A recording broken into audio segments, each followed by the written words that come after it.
L'inarrestabile marcia delle mamme anti-PFAS. Dai 21 comuni della zona rossa, tra Vicenza, Verona e Padova, sbarcano a Venezia, dove puntano il palazzo della regione.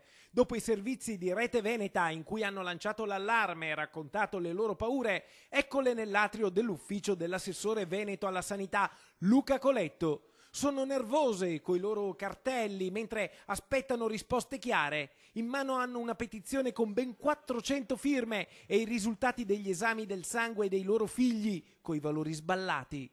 Indecente, oserei dire. Non è una cosa bella, perché si pensa al voler bene ai nostri figli, ai grandi progetti, e poi l'acqua, che è un nostro diritto primario, ha queste problematiche.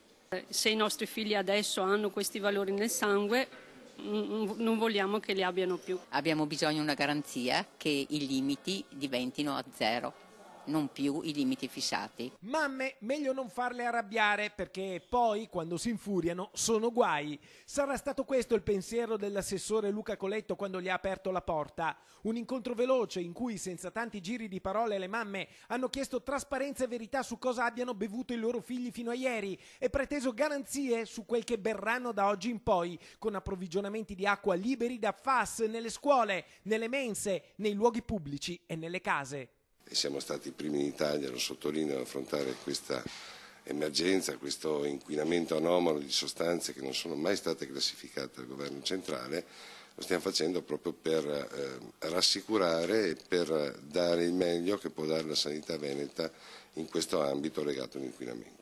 L'assessore prende impegni, concorda sulla necessità di ampliare la fascia d'età a cui fare le analisi e punta ad abbassare i limiti di produzione di PFAS che in Italia sono tra i più alti al mondo. Per questo noi di Rete Veneta insistiamo sull'urgenza. È necessario intervenire il prima possibile perché a queste mamme non servono le chiacchiere, hanno bisogno di risposte. Insomma, per loro non finisce qui e anche per noi continua.